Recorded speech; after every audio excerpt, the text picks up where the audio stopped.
So, I'm very upset right now. Uh, I got a headache and I'm getting the spins from going over all the craziness. And I'm going to give an example of what I mean by craziness. So, remember, I have an 84-year-old at home that is starting to go a little senile. But that's not the problem. Well, that's a separate problem. The problem is people use him to take advantage of me and him. And he falls for it every single time. People tell him to steal, he steals. People say, I want a picture of your living room because everything from the bedroom has been moved into the living room, but we're not really going to take a picture of that. We just want to take the complaint of the landlord. The landlord complains, take one look at the living room, and you'll know that they're dirty people. But what they're not telling you, what the landlord is leaving out for context, is that he's refused to get rid of an infestation: three: bed bugs, stink bugs, ladybugs, and mold, and gaping hole waterfalls in the bedroom, damaging property. Now, this was all here when we moved in. I paid him the spray because the upstairs neighbors brought him to court. When the upstairs neighbors brought him to court, he decided to come right in and do it as long as we paid him.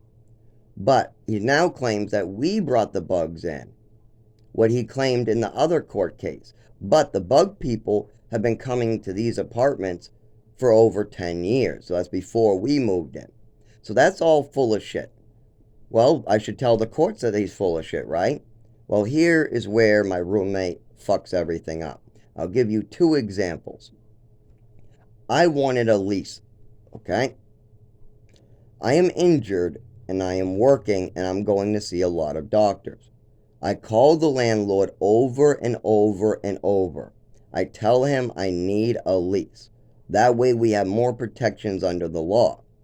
It's much smarter than have a lease and in a situation like this. The landlord knows this. I know this. The only person that doesn't seem to know what the hell he's doing is my roommate. But that's okay. He's 84, losing his mind. Well, wait a minute. Rochester has claimed that David is okay. Well, let's give an example of how this is not okay. So I call the landlord and he agrees to bring me a lease. The first month comes up. I got the rent. My roommate has the rent. It's on the rent day. The landlord said he's coming today. I wait. He even drives by the back and he doesn't come in. I don't know what the hell's going on. So I call him. He goes, oh, I can't make it. I got busy. I'll come tomorrow.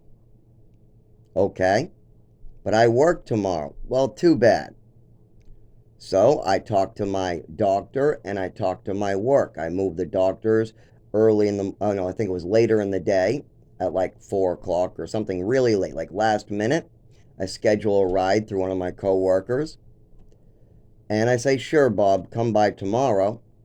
So I stay home tomorrow. I'm losing $100. I'm losing part of my paycheck, or probably less than that. Probably closer to $80 or something, or 90. Depends on the hours I worked. And it's now the second day. I got my rent waiting. He says he's coming. My roommate has his rent waiting. I say I want a lease and a receipt. He knows this. I need a receipt and a lease. He cancels again. Well, now I have to go to work. So I tell my roommate, do not give him my money unless there's a lease and a receipt for me. Do not give him my money. Do not give him my money because he's going to try to pull a trick. So you tell him no if he tries to take my money without my permission. I go to work. The landlord stops by my work and takes a look through the window to see if I'm there, and then he drives off. I come home and I go, is there a lease? Is there a receipt? Is there my money? Well, what's going on? My roommate goes, oh, the landlord told me to go get your money and give it to him, and then ran out the door. I said, why would you do a thing like that? I need a receipt for all my payments, and I need a lease. The receipt would be the least. I can't pay anybody without a receipt. Now he could come back and ask me for the money a second time. What happens when that happens again? Because before, they played that game. They sent maintenance over to get the rent, and then the landlord came over to get a double payment for the same month. So I can't have any of those tricks being pulled. I don't have money like that. So I need a receipt. So I asked David again, why did you steal my money and give it to the landlord? He said, the landlord told me I had to go get your money and give it to him. With no receipt, no lease, nothing, without even speaking with me. He goes, well, yeah, I guess. Well, they tried this game about a year ago, and I gave them permission twice, a year before this, with a receipt. I called the landlord, told him he could pick up the rent money off Dave. I just talked to Dave, but you need to sign a receipt. So if we do hand the landlord money at home without me present, I make sure to have the landlord on the phone with me, and I make sure David is called every hour. I do this stuff constantly. Now, that was a year before, just a two-time thing in the last 6 years I've been. Well, now I'm asking for a lease, repairs, and still need my receipts. So the landlord is going to use this man's senile behavior to try to screw me out of my rights. I have a right to a receipt when making a payment. No, I have a right to have nobody stealing my money. I was there to pay my rent. I was there to pay my rent the second day. And I would have been more than happy to pay him in the morning on the third day.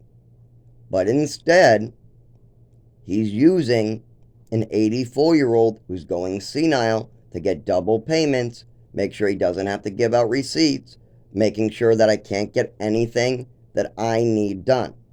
Okay, well, that month is up. Okay, another month comes. The second month. I have my rent money. My roommate has his rent money. Again, the landlord does not show up. I call him, and finally he answers and says he's canceling till tomorrow. Now, I tell him I cannot take another day off for you. So you're going to have to meet me in the morning before work. I leave at noonish, so just come before noon. The second day comes around. He doesn't show up. I leave the house telling David once again, do not give anybody my money unless I get a receipt or a lease. I leave. Come back home. My rent money is gone again. Same bullshit. Landlord told me I should go take your money and give it to him. And then he ran out the door before getting a receipt. I said, you get the receipt and the lease first, and I told you not to do this to me. Another month goes by. The third month, I've now called him and said, to stop taking advantage of an old man. He's going senile, 83 years old. Stop taking advantage of him and me. So now he knows I'm very upset at the crimes he's committing. Because yes, doing this, having a senile old man steal money, not get a receipt, just to avoid repairing your building and doing what you're legally responsible to do as a landlord, that's fucked up shit. Illegal fucked up shit. But I can't prove it. So I'm just trying to get David to understand not to fall for these tricks. So, the third month comes around. I wait the first day. He says he's coming. I got my rent money. David got his rent money. Nobody shows up. No answer. I can't even get Bob on the phone. The second day comes around and maintenance shows up. I was there. Now, I call Bob and I ask him, do you want me to give this money to maintenance? He goes, yes. I go, how am I going to get a receipt from you or any payment? He says, I'll come by tomorrow or something. I'll come by your work. I don't like this, Bob. I don't like this one, but you have to pay your rent or I'm bringing you to court. Fine. So I take a recording of him. I say, well, not of him, sorry. I record like my own voice saying what happened. I make sure to have the maintenance sign a receipt. And I make my payment. Do I get a lease or a receipt? Yes, the landlord does come by to just sign a receipt the following month. The fourth month he comes by to finally sign a receipt, but only with David again. Again, he stops by my work, avoiding me. He comes by the home, but I have told David that he is not to do anything but get me my goddamn receipts. David gets one receipt filled out improperly. At this point, I am hurt and I'm just about to get injured again. I'm stressed out of my belief. My heart is attacking me. I'm shaking all the time. I'm having other symptoms going on. I'm bleeding internally and I'm getting driven literally ragged. I'm being burnt out on one end by the landlord. I'm being burnt out on one end by David Ganji, my roommate. I have another end being burnt out by 25 years of being poisoned and drugged by my own mother who passed away. She died of liver failure. My father will call it old age, but she never made it to retirement. And you tell me if this sounds like old age death. My mother was popping pills out of the closet, but my father wouldn't get her help. He tried to hide it, and he still tries to hide that my mother was stealing my meds and popping them and mixing them with alcohol. She did this the year before she died. And I brought it to my father. She got caught red-handed with her hand in my pills that the emergency room gave me. But my mother says it's only one time. My father says, that's okay then. Doesn't get her any help. The year later, she starts going through liver failure and she's in the emergency room for a month. She has only 20% of her liver working, but she's an alcoholic. So she continues to think about alcohol. Oh boy, I want booze. Oh boy, I know so many addicts that go through this when they're in the hospital. They sign themselves out or they try to visit family so they can drink and then they go back into the hospital. So my mother says she wants to visit her son and she wants to give her son a hug and she wants to talk with her son, be by her son's side. That's me. And she convinces the doctor to let her come home for a day. So my father drives her home. She comes in the door. I'm right at the front door ready to give her a hug. She blows past me, goes straight for the goddamn liquor cabinet like a football player, opens the liquor cabinet, pours a lot of vodka in the glass and only a splash of cranberry juice. The strongest drink I've seen her ever make. I've seen her make her cranberry vodka drinks. This one is like 80%, 90% vodka. She goes to sit down on the couch and starts drinking alcohol, and only 20% of her liver's working, and there's a light yellow tint to her skin and eyes.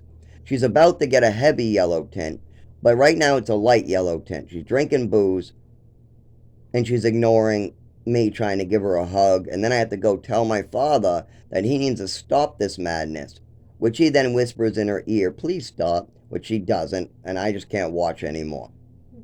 So with this going on, then my mother passes away of liver failure. But I'm not allowed to visit. My father cuts off all transportation, makes sure that I would have to walk 15 miles or 20 miles, or actually probably be more than that, just to visit my mother. And there's no way I could make it there and back. Well, couldn't you drive? No, my mother destroyed my nervous system. It was very obvious that if I drove, somebody would get hurt. But my father and mother hid that from everybody as well. They didn't want me in the car with them. But if I got in an accident with somebody else, that's fine. As long as they're not the ones paying for their own choices. See, I chose not to drive because I'm a responsible person. If somebody's going to get hurt, I don't want to be the one behind the wheel. But my father and mother could care fucking less. So we had that go on. I have a bunch of, I got poisoned and drugged on pills from my mother's medicine cabinet. She used to give me extra Ipecac as a punishment and just crazy, crazy shit. She even used to drug me to get her way. Like one time, she was overruled not getting her way. We were going to watch Batman. She calls me in the hallway, gave me some pills. I was 6 to 7 years old, something like that. Probably 5 to 7, actually. Something like that. And I have an overdose. I lose my vision. I lose the ability to feel my body. I can't stand up. I'm screaming for help, but I can't foam. I can't talk. Help me. Something like that, but you can barely make out what I'm saying because now my nervous system is fried and I'm about to die. So then my mother gets on the phone seeing something is seriously wrong. I crawl on the floor. I can't really feel the carpet too much, or it might have been hard floor. Whatever the floor was, I couldn't feel it. I get down to a pile of newspapers and I pass out right by my father's chair while trying to get the words help out, but it's just like just air coming out. I can't do nothing. My vision's gone, my nervous system is gone. All I can do is sit there and hear. And then I go unconscious right before my mother hangs up on the emergency people and she says these words. They don't know what they're talking about. We're not bringing them to an emergency room. Actually, she said, they don't know what they're talking about. And then when I woke up and we started going I started asking questions about that. She goes, I'm not bringing you to an emergency room. You didn't need an emergency room. They didn't know what they're talking about. So left me to die, and now my nervous system has had problems for 25 years. And my mother and father, my mother's dead now, but my father still to this day doesn't want anybody to know what type of help I need and what happened to me. So I'm due to suffer some more. But now I move into an apartment with this 84-year-old old man that's having problems. But this 84-year-old was already here. Well, why didn't he take pictures? Because he's senile. Once again, people take advantage of David. David was living in a closet for Mark Harrington.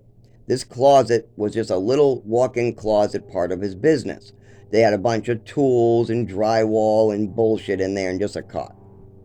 So Mark Harrington had a friend, this landlord, and he moved in a homeless kid named Raymond Hill, who was working under the table for the company, and David. Now this place was completely damaged. No doorknob at the front of the door, gaping holes in the windows, all this type of stuff.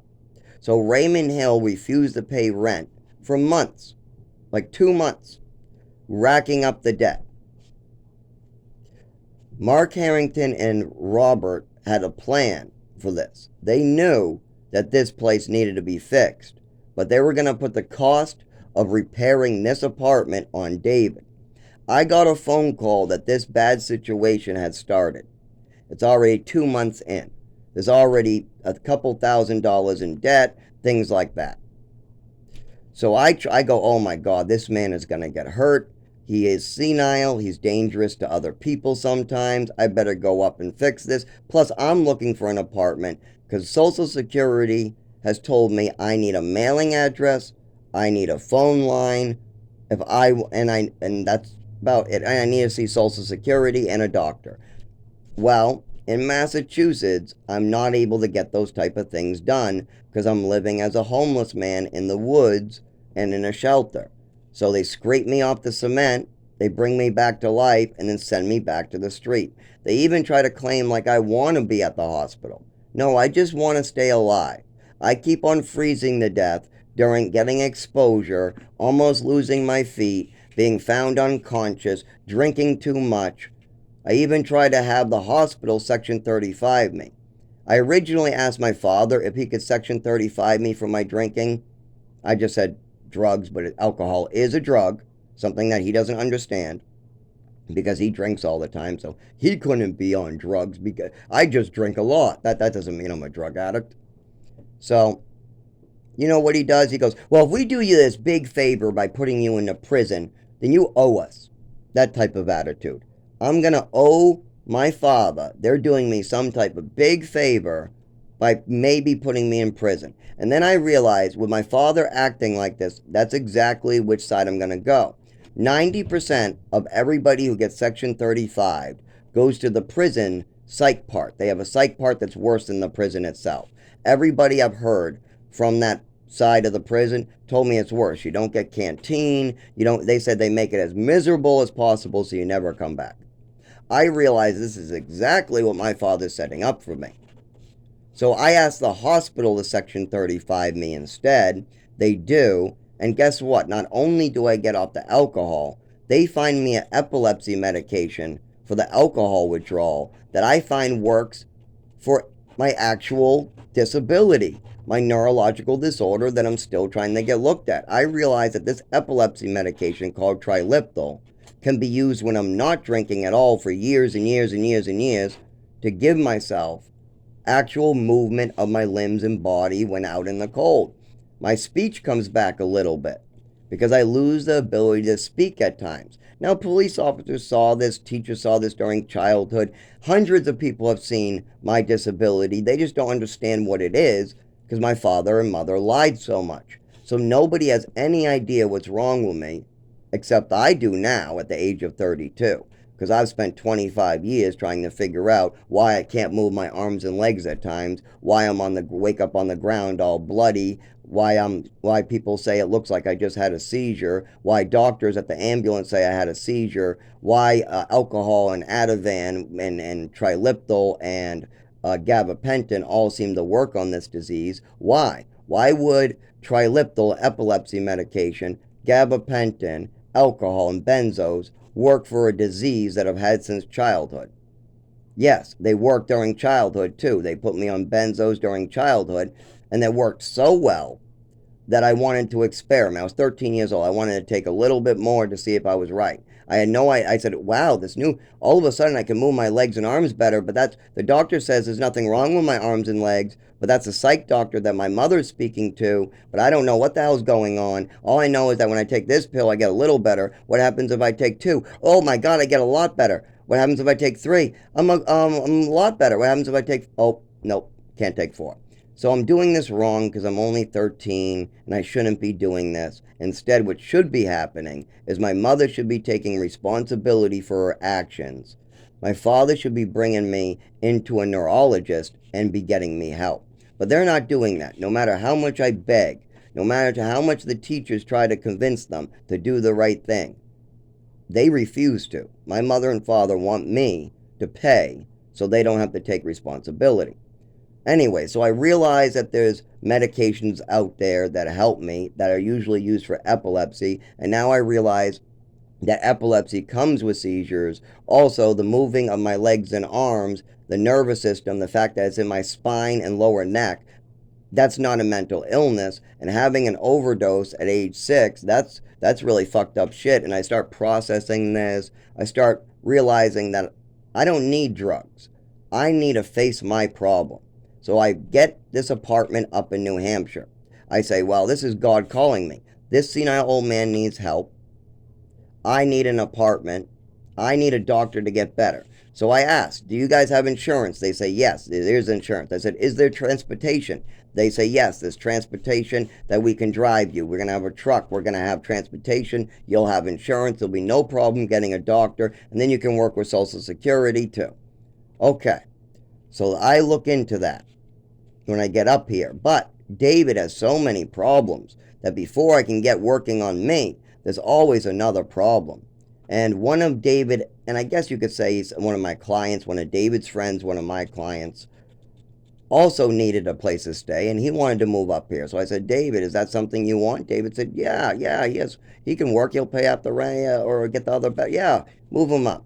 So then I had to watch both these. I had one mentally disabled man who's age 50 with the mental capacity of a 5-year-old. It's much easier to say he was legally and mentally retarded. That's the actual what was on his paperwork when he was younger. They only changed the phrasing back in like the 90s, so they changed it around, but that's the best way to describe him. And so now I have to watch these two constantly, and I'm always repairing the apartment. But remember, David wasn't smart enough to take pictures. He was taken advantage of. They knew that David couldn't take care of something like this. There was no doorknobs, waterfalls coming in, mushrooms through the floor. The old tenant left a moldy rag under the sink that caused a big black mold explosion under the sink. There's rotted holes in 3 windows letting waterfalls come in. So I start calling the landlord and saying, we need new windows. When are they coming? Oh, they're coming. We're going to put them in this year. And then it never comes. Now that I'm bringing it to code enforcement, which remember, he warned me 3 years ago that if we made any complaint to code enforcement, he would hit us and evict us. Well, I made a complaint. David wants me to hand him a list of all the damages because he says he can't say it verbally. David will not tell the landlord in 6 years that there's a waterfall coming into his mattress when the window is closed. I say, David, you need to tell the landlord about this. He's legally required to be let know about what you're reporting. If you want a new window and you want to report this window, then you have to tell the landlord. So instead, he just writes it up, signs it, just says, me, David, and Zach see waterfalls coming in when the windows are closed. There's bed bugs in the room, stuff like that. Guess what? I go to hand the rent money and this letter to my landlord. He refuses to take the rent money. Now, I know this is a game. He got other tenants evicted. The court has seen many of these games. What he does is he refuses to take your money, and then he tells the courts that you refuse to pay him. He'll also try to hurt you or damage you, making it harder for you to make money. Well, I know he's about to pull a bunch of illegal shit, lie, manipulate, lie under oath, all that. He doesn't care about lying and under oath. My landlord could care less. So, I have a Ring camera. So I go to the door where most people pay their rent, and I go to him. I say, there's a letter from David. What I was trying to say, the thought was, this is a letter from David Ganji and Zachary Newell, and this is $500 from Zachary Newell, and this is $500 from David. That is the whole speech I was going to give him in front of the door. That's it. I'm not touching him. I'm just handing him both the money and that. He turns around. Before I just say, here is a letter from David. Oh! He grabs me, throws me to the door. Now he knows that my kidneys are failing, and so is my GI. I'm using a cane to get around, and he knows I was just holding myself up with a table, and I can barely stand up in the doorway. So he decides, well, this man is so injured, I can put him in the hospital. Let's put him in the hospital, and then he can't file anything. And David is so easy to take advantage of. So he figures he can take advantage of the 84-year-old who's going senile if he gets rid of me. Now, for the last year, he's known my GI was injured even more. And for the last month or so, maybe 30 days, I'm just about to return to work. The kidney stones are getting better. They said there was kidney stones. My coworkers got kidney stones. They're getting better finally. I've been getting better for 3 days. I just called my manager, letting them know I'm going to be returning to work soon, I think. I'm just going to give it a couple more days. But then the landlord comes by. Oh, actually, before the landlord came by, he called me and asked why an ambulance took me out of there.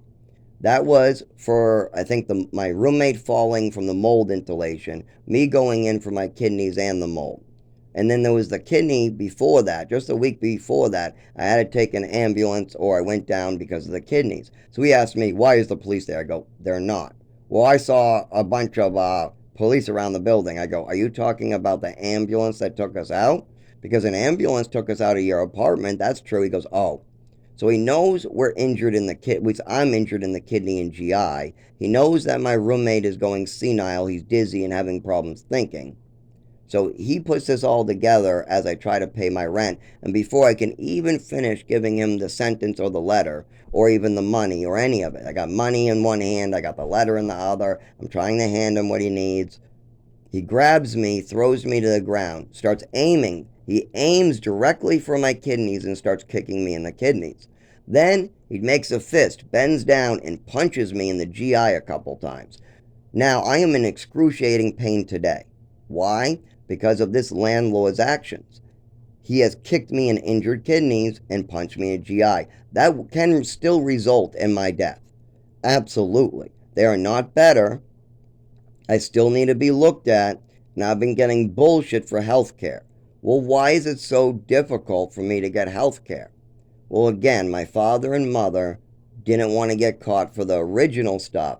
So they try to make sure I would never ever get proper health care for any real injuries. If you can't see it, if it's like your kidneys or something, I have to record my piss coming out of my body blackish green, where I guess is a kidney infection or something. Well, I took a video.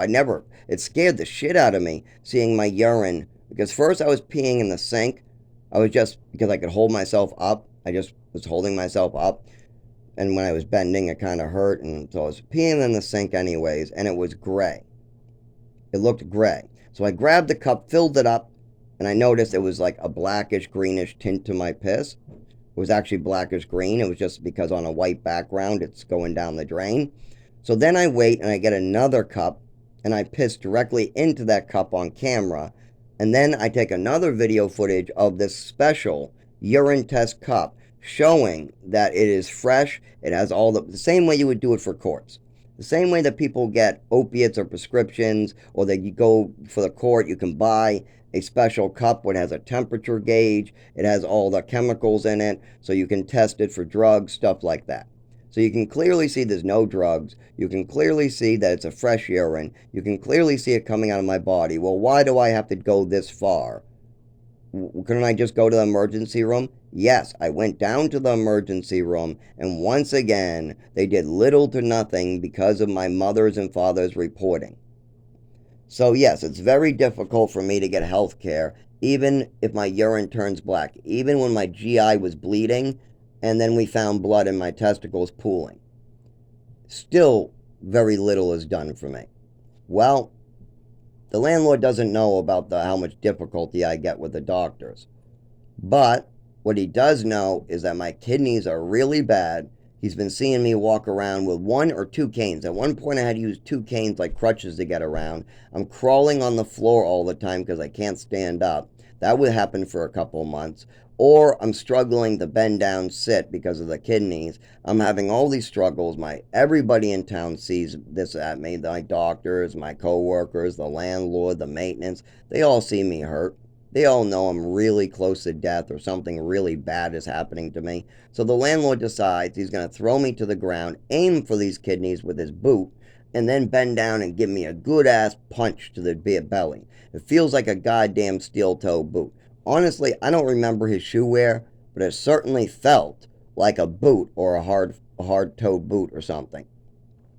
But of course, I'm going through kidney failure or some kidney problems, and we know my GI is fucked up. When I bend forward, I get rolls.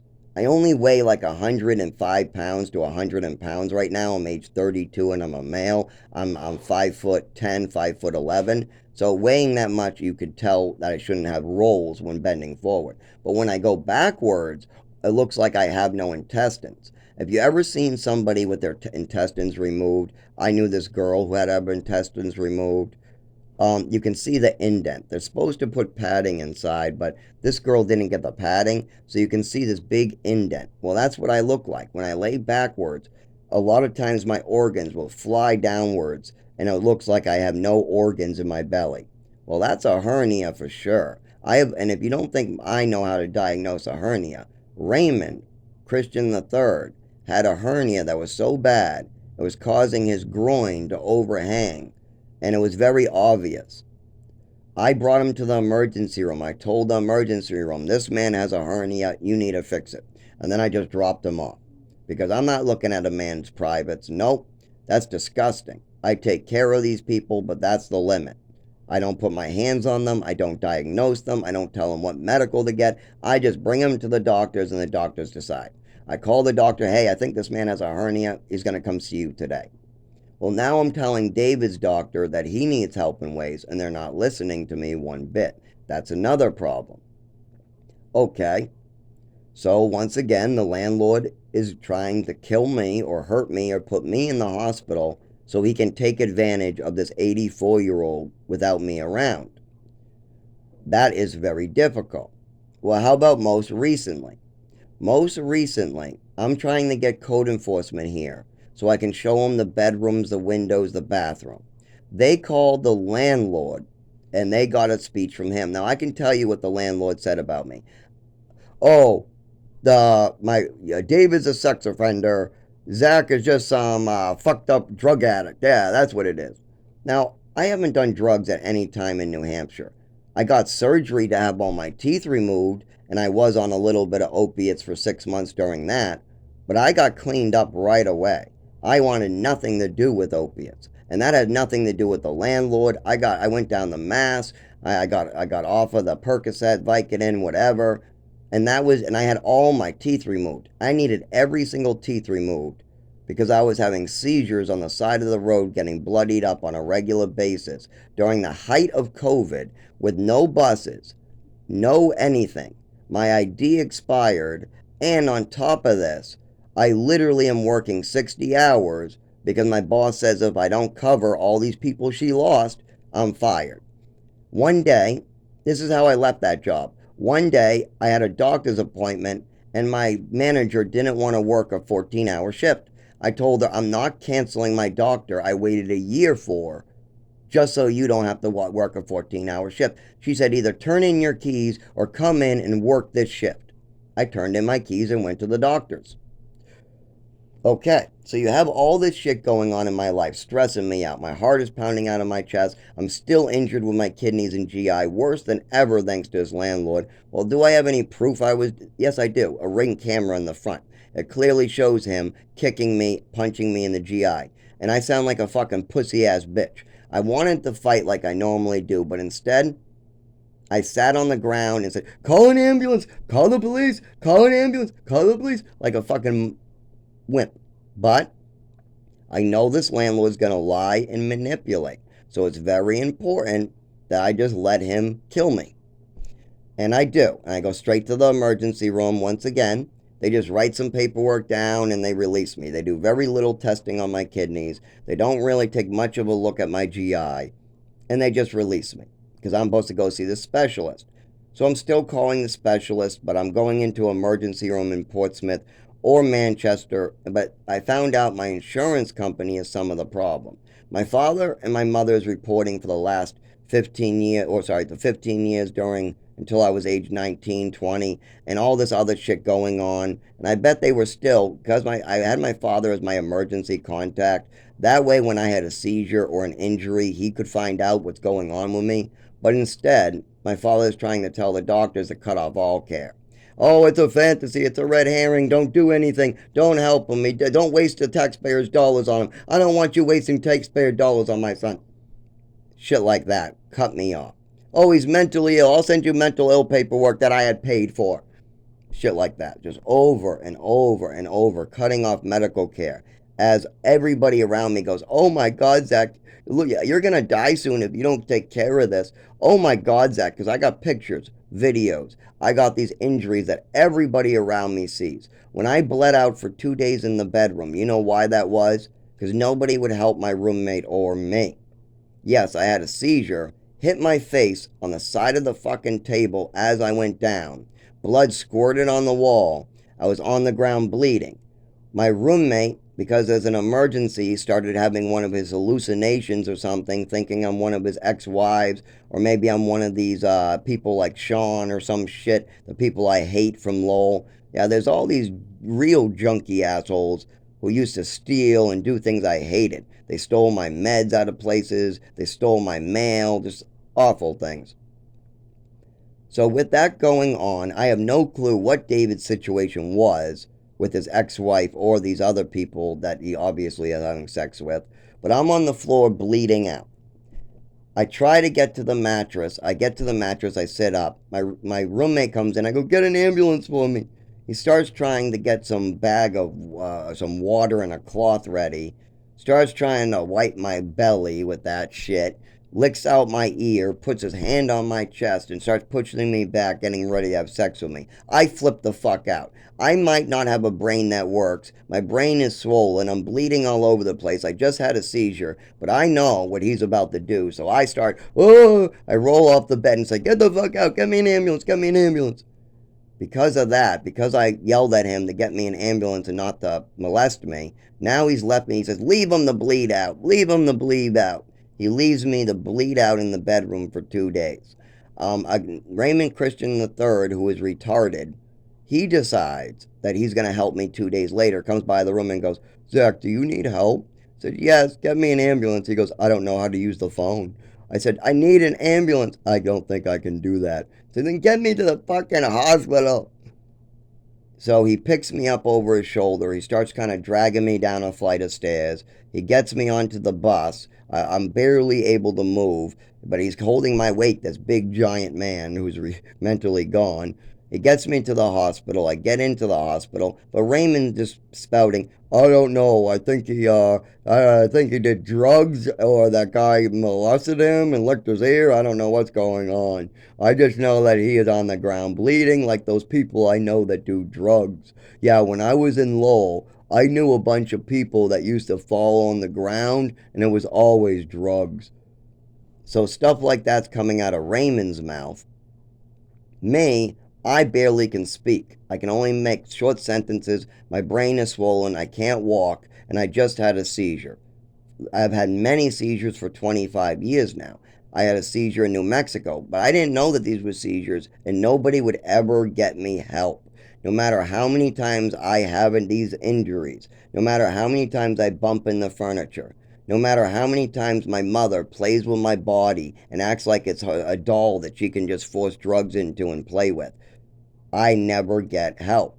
So I try to tell the doctor about how I had a seizure and split my head open.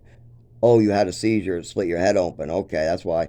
And then I tell him about, he comes back, did something happen with your ear or something? I say, yeah, yeah, something happened. It was too weird for me with the Raymond. I can't speak right now. Normally, I'm the voice of reason.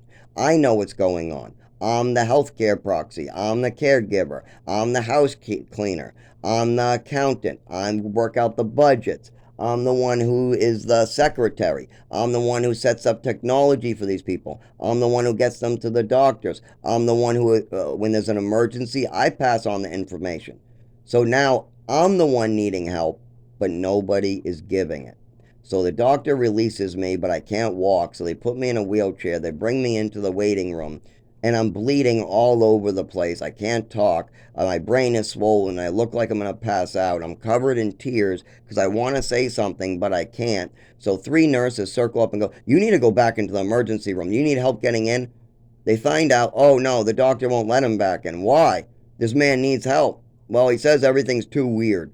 That's not a reason. I'm calling the medical board the first night. Yeah, me too. And these nurses are calling the medical board because I'm about to die again. Once again, nothing gets done.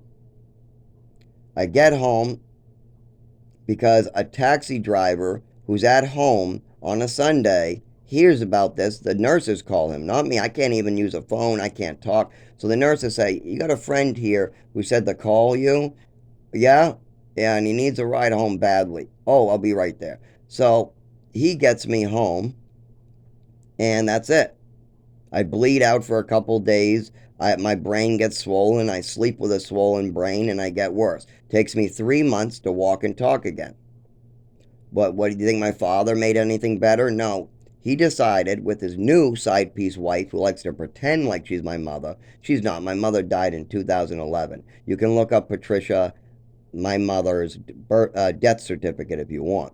There is no other mother for me. Nobody else spent any time with me during my life. Alice is just some vacation person that my mother's best friend. That's it. She's just somebody that vacationed with my mother. Then when my mother passed away, my father married her and I was out. That's it. I spent maybe one summer with them, working at Hannaford's as a butcher, paying them rent money. And then my brother came by. They got drunk, had a big hissy fit, asked us to leave, and I did. Yeah, they try to say, oh, they were on drugs. No, we took the breathalyzer from the police, and there was no alcohol in our system. There was no drugs in our system, nothing. The only thing in our system, in my brother's system, was marijuana. My system wouldn't have had any marijuana in it. But I did smoke marijuana once while up there. But my family is doesn't know about that time. I'm not intoxicated. There's nothing wrong here. But they're drunk. They're trying to tear me to pieces. They're going nuts. They're refusing to take the breathalyzer when the police try to ask them to take a breathalyzer. They can't stand up off the couch. They got liquor all over the table in front of them. They got a cabinet full of liquor. And my father's mixing this liquor with Ativan, a benzo. It's very dangerous. So they are having what they call the karate pin movement. That is when you take benzos and you get very angry and you want to do something. Usually it's fight. Usually people want to fist fight when they mix alcohol with benzos, but my father likes to just pick on and destroy me. They make up stories. They try to make me out to be like, oh, well, this happened and this happened. Oh, this happened. But really, they're not even knowing anything. They're not there. They're just making up stories in their head and then trying to believe they're true because they're the ones who made up the story. So we got a lot of that shit going on throughout my life. I move in with my brother, but my brother's going through a divorce. He just tried to slice his arm open because he almost got his kids taken away. He's lost his house, and now he's in a small studio with bed bugs, and he tells me I can stay with him. I can clearly see that my brother needs to handle his problems. My father needs to handle his problems, and his wife has no idea what the fuck is going on. So I decide the best thing to do is worry about my own problems so that these people can get better. So I tell my brother, "Do you love me?" He goes, "Of course I do." I go, "Can I have a beer?" "No." I say, "Okay, I'm leaving." Nothing to do with the beer. I could have gone out and drank a beer anyways. He wouldn't have cared one bit. But I wanted him to understand what's going on is it's out of love. So when he said he did love me and he cared about me, I left out of love. Because then you really will love me later. But no, that wasn't really the case. He had a lot of problems. But he's better now. He's doing a lot better, I think, from what I hear and what I see. I even know other people in the family are very upset at him, like his own son. I'm kind of upset at his behaviors right now, too. I mean, his behaviors are through the roof. I'm having a medical condition. That's not behaviors. Having seizures on the side of the road, having your legs not work, having your speech not work are not behaviors. A behavior that I can take responsibility for is something like doing drugs. If I went out and got alcohol today to treat my nervous system issue, that would be a behavior. But if I have a fall on the side of the road bleeding, and I call my father asking him to please inform my doctor about what happened to me for the last 25 years, and he says, "No, I'm going to make things worse," that's a behavior. That's my father making a choice to hurt somebody. My brother trying to victim blame because he wants an inheritance, or who knows what his motives are. But we know that he brought up my mother's craziness for years and what she was doing to me. I've explained to him that I know what happened and I'm handling the actual issue now. Instead of doing drugs and trying to treat myself, I'm tackling the real problem that's been around for 25 years. But now I have to deal with a landlord taking advantage of a senile old man that's clearly gone. He's clearly gone. Anybody who spends a day or a week with him in this home, you can see him gone. I could switch out. Let's move somebody else in here, put me in a hotel for a week, and you can see for yourself. So it's very clear. Now here's another example of when they take advantage of him. Code enforcement came by because I called them. I filed a report. And they asked Dave trick questions, and they try to get pictures of my mattress with permissions from him because he doesn't know what the hell's going on. So he just says yes, yes, yes to everything.